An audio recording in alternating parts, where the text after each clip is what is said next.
Previously on Horrible Film Recaps. I think it's time to put old Roscoe down. Okay, one more push.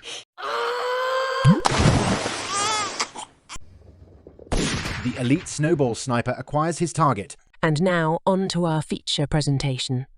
The name of this film is Athens, Greece. They call it the City of Lights. Anton Chigurh is not just a hitman, but also drives for Uber. This man scams tourists by selling them balls he finds on his roof. He sets aside the flowers, as this is no country for old mums. Anton complains that he can't read his newspaper. Luckily, this man has copies that are in English. Anton finally gets the dossier on his next target. It's a scrappy little low-ranking dog that took out one of the Doberman gang's made hounds. The dog inconspicuously comes to Greece to hopefully start a new criminal empire. He warns this cat to stay off his turf, but he finds out that cats are nothing more than little Wait, this movie isn't called Athens, Greece. Oh, for the love of Benji. Look, Ma, I'm on top of the luggage, growled Benji. Ha! Take that. All you Paul is dead theorists. Here he is alive and well and working at the airport. Poor dog, imprisoned for a crime he did not commit. Merv Griffin always wanted to put makeup on dogs. This seemed like an opportune time. Not knowing where his hands have been, he puts on gloves for protection. He gets Benji's paw prints so he can plant them all over Greece. So he can't leave and can't go to the police for protection. The airplanes in Greece just let people out at any old place. This man wants everyone to know who he is if he forgets. The janitor at the place where the Ark of the Covenant is housed sees the infamous criminal Benji will also be kept here until he confesses to his crimes. But the janitor wants Benji to tell him his life story, so he can publish it, or he gets no water. Finally, Benji agrees, and the janitor takes the lock off. But Benji fools the janitor into going into cleaning mode, crushing him. He tells Tiffany, "I'll come bark for you," then makes for the exit with all his might. Merv Griffin dials the operator to translate the sign because it's all Greek to him, but is delighted to learn that Oprah has given him a new car. Everybody's talking at me. Benji decides to recruit some muscle and looks for a bruiser. "You want to know how to get to Anton," says Benji. "They pull a whistle, you pull a rolled-up newspaper. They take one of yours to the vet. You take one of theirs to the pound." Benji wonders the mean empty streets of Greece. If these men weren't such wieners, they could muster up the energy to catch up to the hot sausages. Bonnie and Clyde drive from the past to observe a real criminal at work. First you get the sausages, then you get the power, then you get the hot dog. Benji finds that this is a great place to sneak from.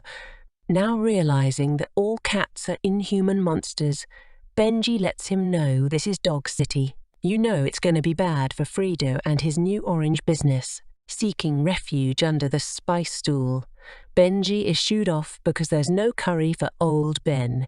Still on the run from the hot dog caper, Benji is pinched by the fuzz.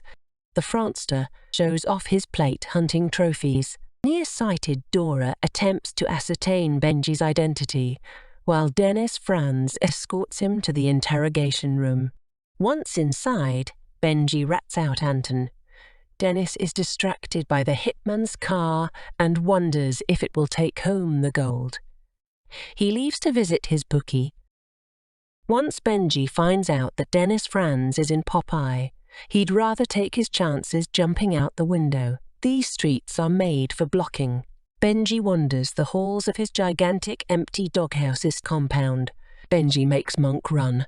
Monk hates to run. Benji is faster than a speeding bullet. If Benji had eaten out of the blue bowl, he wouldn't enter the Matrix, 'cause that's unrealistic. Benji doesn't want to live on the moon because of that jerk Ernie. The Doberman gang shows up at the stately home manor of Benji's butler, named Butler. Benji is delighted to find out that Tiffany has made parole. However, Anton has tracked them down and wishes to end this. Merv gets the drop on him and takes Anton's wallet so he can refuel his car. No longer needing his weapon, Merv gives it to an old woman. She doesn't know how it works, however, so she calls information to get instructions. Anton decides that hunting dogs is too difficult and decides to go hunt humans instead, because they're stupid.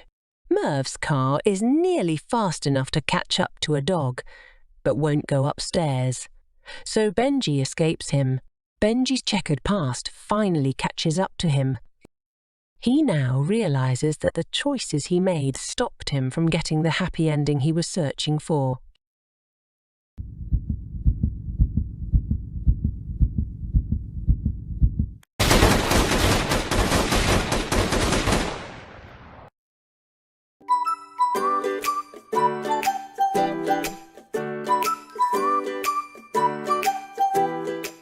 Scared and running for his life, Benji suddenly spots this poor little girl in grave danger. Even though he is traumatized by nightmarish flashbacks, he finds the strength to do one good deed. He finally gets his revenge, but doesn't get away unharmed.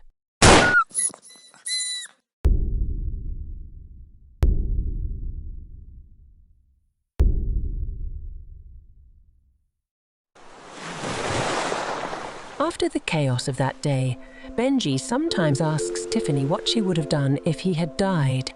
If that bullet had been 2 inches more to the left, she tells him of how she would want to die, but that the anguish would fade like the stars at dawn, and that things would be much as they are now.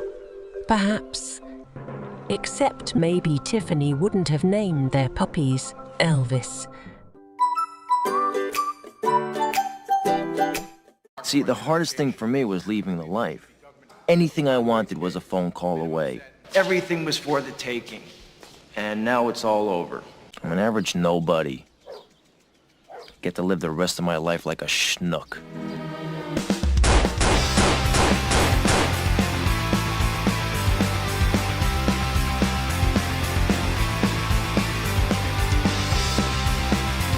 This concludes the movie recap. I hope this answers your question, Alex. Good day to you all. If you enjoy my nonsensical ramblings, please like, subscribe, and leave a comment